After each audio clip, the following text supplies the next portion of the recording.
Hey everybody, my name is Travel Instincts and today I am showing you Detached. Detached actually released about 6 months ago for a keyboard and mouse. However, they are adding VR support. My review for this game is going to be inconsistent. All right, so first off, I like this game, but I can't play this game. All right, so let me start out by saying why I can't play this. This makes me sick.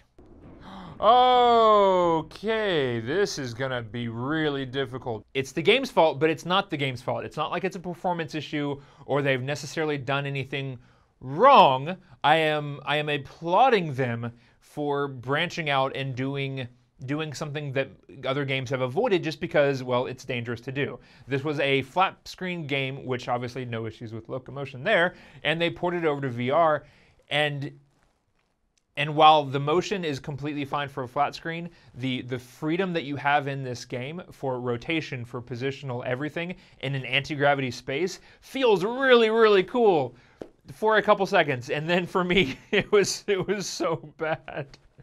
And it was very quick. It was like everything's fine and then just no, everything's not. The multiplayer game mode, I was actually able to spend roughly 45 minutes in with broken up sessions, and I was actually okay. I could play for 10 or 15 minutes or so straight, and then I needed to take a break, have a little bit of ginger, and then I jumped back into it, and that was a lot of fun, but limited. I'll get into the limitations here in a bit, but going back into the single player, it looks like there could be more to the single player, more than what's just in the multiplayer, but I have no idea. I honestly, I couldn't get out of the first room. I was so instantly nauseous from having my rotation and everything just being played with while in a cramped space that I just couldn't move forward. So unfortunately, I can't even review the single player. Okay, it's that bad. So Detached seems like it could be a very fun game. However, I cannot recommend this at all if you get nauseous in VR. You have to have an iron stomach. Like, I mean, it has to be absolutely solid for you to be able to play this game. The multiplayer is actually okay, but not, if you get nauseous in regular games, then you won't be able to play this, okay? But even the single player, if you don't get nauseous in other games, I challenge you that you're probably gonna get nauseous in the single player version of this. Now, back onto the multiplayer.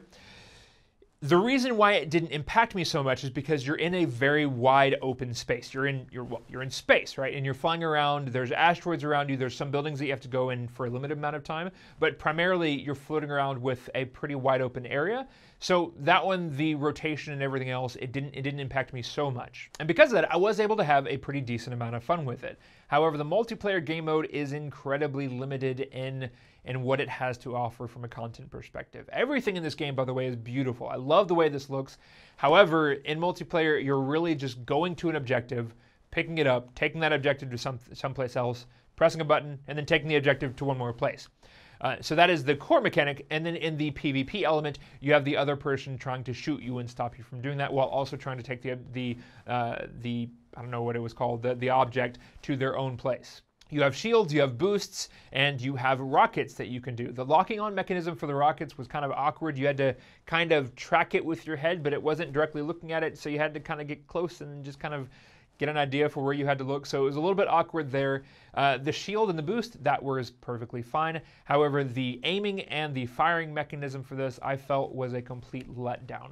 I really wanted to just have a pistol in my hand where I had to shoot. I'm even okay if it shot something very, very slowly, so I had to, do a good job of predicting where the person's gonna be. That would be great. But as it was, the firing was boring, it was clumsy, and it wasn't great. So I really hope that they add additional modes of attacking in this game. If they add more to the multiplayer, I could recommend this game.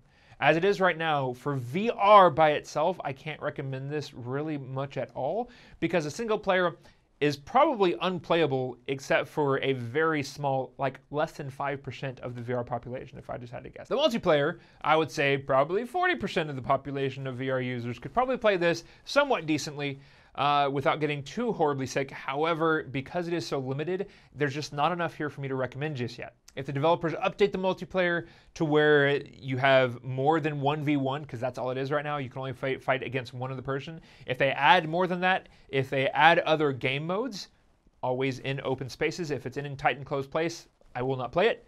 But if they add more open game modes like this, and if they add a better weapon, then we're starting to get closer to where $19.99, which that's the current price for it, is reasonable for it. As it is right now, I don't think that this is probably a game that can be picked up unless you just are really curious to see how far you can push your fortitude of your belly. So at the beginning, I said that this review was going to be consistent. Like, really, looking back, that was pretty much mostly negative. There isn't really a whole lot I can say positively. However, the game is beautiful. The sounds are great. The motion, I respect it dramatically, hugely. I love that they're pushing out of the normal locomotion. I'm not sure that I'm there yet, and I think they need more comfort options for this to be a realistically playable experience. All right, so all that said, $20, it gets you the game and also the VR. So maybe if you're interested in playing the single player and a flat screen and then jumping into VR every now and again against somebody else, that could be something. I tried testing this to where I was in VR while an opponent was not.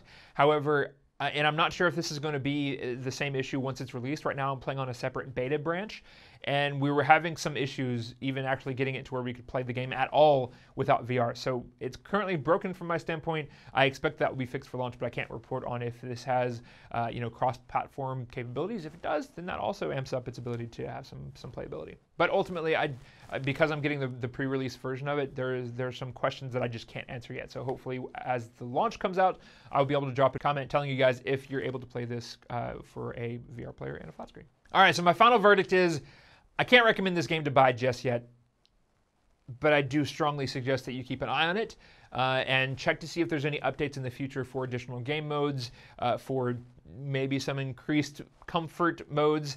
But as it is right now, I just can't recommend it for most VR players, but I do wish that this gets updated. All right, guys, I'm done here. Thank you so much for watching. If you liked this video, please hit the like button below. If you didn't, hit the downvote button and tell me what I can do to make them better. And if you want to see more, hit subscribe and the bell icon, and I'll see you all in the next video. Bye-bye.